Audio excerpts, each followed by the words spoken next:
Everyone on social media is saying the same thing right now. Cortisol is making you fat. Cortisol is ruining your sleep. Cortisol is the reason you can't lose weight. But what if everything you've been told about cortisol is wrong? What if the real problem is something else entirely? Search cortisol online and you'll find thousands of videos blaming this one hormone for almost every modern health problem. Belly fat, cortisol. Can't sleep, cortisol. Always anxious, cortisol. But here's what endocrinologists actually say. Cortisol itself may not be the issue. What matters is what's activating it. So before we talk about what goes wrong, we need to understand what cortisol was designed to do. Because the answer might surprise you. This video is educational only and does not replace medical advice. Cortisol is produced by your adrenal glands, two small glands sitting right on top of your kidneys. According to the Cleveland Clinic, cortisol affects almost every organ system in your body. And it does far more than manage stress. It regulates your blood sugar. It controls your blood pressure. It manages inflammation. It governs your immune response. And it powers the wake-sleep cycle that gets you out of bed every morning. That natural energy you feel in the morning, that's cortisol doing exactly what it's supposed to do. Here's how essential it really is. According to Johns Hopkins Medicine, cortisol is not optional. It is essential for life. People with Addison's disease, a condition where the adrenal glands stop producing cortisol, require daily cortisol replacement just to survive. Without cortisol, the body cannot maintain blood pressure, cannot regulate blood sugar, and cannot withstand even minor physical stress. An adrenal crisis can be fatal within hours. So no, cortisol is not your enemy. It is one of the most critical hormones keeping you alive right now. The real question is, why is your body producing too much of it, too often? Let's understand how it actually works. When your brain perceives a threat, any threat, it activates a chain reaction called the HPA axis. The hypothalamus signals the pituitary gland. The pituitary signals the adrenal glands. And cortisol floods your bloodstream within seconds. In a real emergency, this is genius. Your heart rate rises. Glucose floods your muscles. Your focus sharpens. You run, you survive. And once the threat is gone, cortisol drops. Your body recovers, balance returns. The system worked perfectly. This rise and fall rhythm is natural, even necessary. Research published in NCBI confirms that brief cortisol elevations can actually enhance immune function and mental performance. The difference between protective and destructive cortisol is not the hormone itself. It's the duration. A short burst saves your life. Chronic activation, that's where the real problem begins. If this is making sense, go ahead and hit the like button. It helps this information reach more people. Here's where the story changes. Because the world we live in today was not designed for the system your body has. Your brain's threat detection system evolved thousands of years ago. It was built for occasional, acute dangers, not for the constant, low-grade pressure of modern life. And today, the threats never stop. They just changed shape. Your brain cannot biologically distinguish between a physical threat and a psychological one. A hostile email activates the same cascade as a predator. A financial worry, a social conflict, a news headline. So cortisol never fully comes down. It just stays elevated, day after day, week after week, month after month.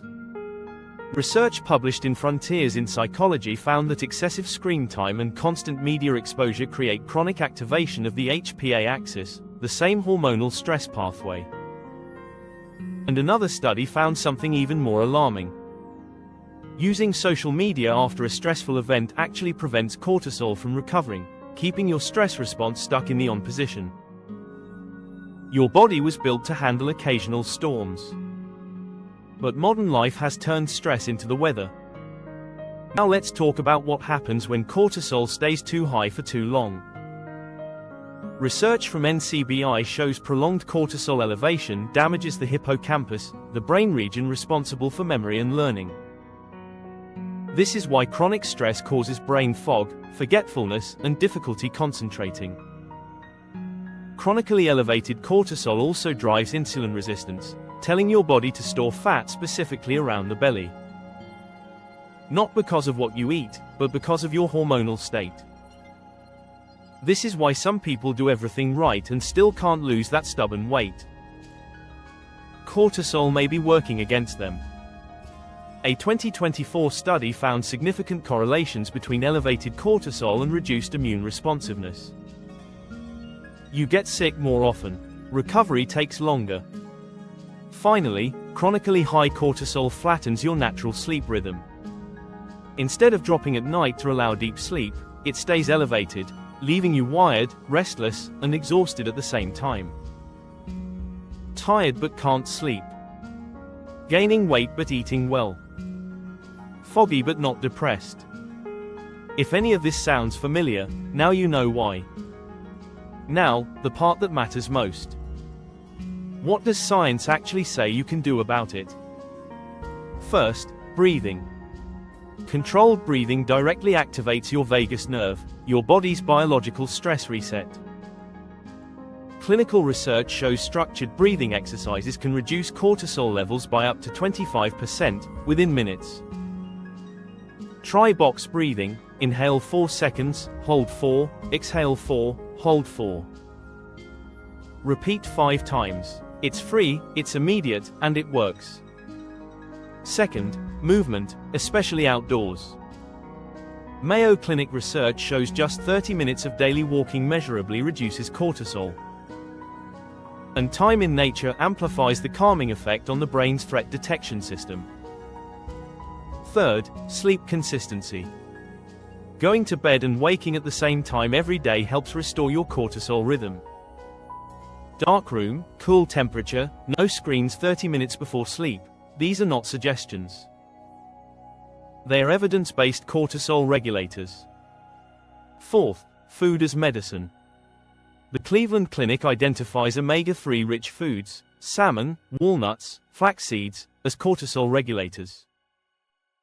Magnesium-rich foods like avocado, spinach, and dark chocolate help too. And avoiding ultra-processed food and excess caffeine matters more than most people realize.